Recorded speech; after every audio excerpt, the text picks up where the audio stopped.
අන්තිම වතාවට ස්නැක් එකක් ගත්තේ කොයි වෙලාවෙද? අද උදේද? මොකක් හරි පොඩි වැඩක් කරන අතරේද? එහෙමත් නැත්නම් මේ වීඩියෝ එක බලන අතරේද? ඔව්. අපි හැමෝම ස්නැක්ස් එහෙමත් නැත්නම් කෙටි ආහාර ගන්නවා. කවදා හරි ඔයා හිතලා තියෙනවද? ඒ ස්නැක් එකෙන් අපේ ශරීරයට මොනවද ලැබෙන්නේ කියලා? අන්න ඒක ගැන තමයි Yupa Vlogs Fact Check Friday පළවෙනි වීඩියෝ එකෙන් අපි කතා කරන්න යන්නේ.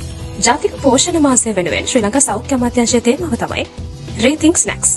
එහෙමත් නැත්නම් කෙටි ආහාර ගැන නැවතත් සිතා බලමු. ඉතින් අපි තීරණය කරා මේ මාසේ Yupa Vlogs Fact Check Friday හරහා ඒ ගැන ඔබට අරගෙන එන්න. අද ශ්‍රී ලංකාව මුහුණ දෙන්නේ ආහාර හිඟයකට නෙවෙයි.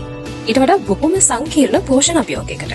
එතන සැලකිය යුතු ගැටලු තුනක් තියෙනවා. The triple burden of malnutrition. එක පැත්තකින් තාමත් දරුවෝ අතරේ මන්ද පෝෂණය තියෙනවා. තවත් පැත්තකින් අධිවර සහ ස්ථූලතාවයත් ඊටාම ශීඝ්‍රයෙන් ඉහළ යනවා. ඒත් එක්කම ගොඩක් අයට ශුද්ධ පෝෂක ඌනතාවයන් තියෙනවා. ඉතින් මෙන්න මේවට කෙටි ආහාර එහෙමත් නැත්නම් ස්නැක්ස් එක්ක තියෙන සම්බන්ධය මොකක්ද? පහුගිය අවුරුදු කිහිපය තුළම අපේ මේ ශ්‍රී ලාංකිකයන්ගේ ආහාර රටාව ඉතා විශාල වශයෙන් වෙනස් වෙලා තියෙනවා. පළතුරු ඇට වර්ග, ඒ වගේ නැවුම් සහ අවම වශයෙන් සැකසූ ආහාර වෙනුවට අධිසැකසූ ආහාර එහෙමත් නැත්නම් අල්ට්‍රා ප්‍රොසෙස්ඩ් ෆුඩ් අපේ දිනදා ජීවිතයට විශාල වශයෙන් ඇතුල් වෙලා තියෙන්නේ. මේවා පහසුයි, රසයි, ඕනේ තැනකින් ලේසියෙන්ම ලබා ගන්නත් පුළුවන්.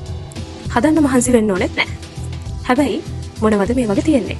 සීනි, ලුණු, අහිතකර මේදය, රසකාරක. ඔන්න ඔච්චරයි. ඒ වගේම මේ වෙළඳ සමාගම්වල විවිධාකාරය අලෙවි කරන ක්‍රම, වෙළඳ දැන්වීම්, සමාජ මාධ්‍ය ප්‍රචාරණ මෙන්න මේ හරහා මේ අධිසැකසූ ආහාර ඉතාම දක්ෂ විදිහට අපේ දරුවන්ගේ තරුණ පරම්පරාවේ අවධානය හොඳටම දිනාගෙන තියෙන්නේ. ඉතින් මේක තමයි ජාතික පෝෂණ මාසයේ පණිවිඩය. පැකට් එකට අත දික් කරන්න කලින් තප්පරයක් නතර වෙලා හිතන්න. මට මීට වඩා හොඳ තේරීමක් තියනවද? ඊළඟ ෆැක්ට් චෙක් ෆ්‍රයිඩේස් එක්ක අපි ස්නැක්ස් ගැන තියෙන විවිධ මත, අඩංගු ද්‍රව්‍ය කොහොමද අපි හරියට ලේබල් එකක් කියවගන්නේ? ඒ වගේම සෞඛ්‍යයට හොඳ විකල්ප කෙටි කෑම ගැනත් කතා කරමු. එතකන් අමතක කරන්න එපා. ඔයා ඔය තෝරගන්නේ නිකම්ම ස්නැක් එකක් නෙවෙයි. ඔයාගේ අනාගත සෞඛ්‍යය.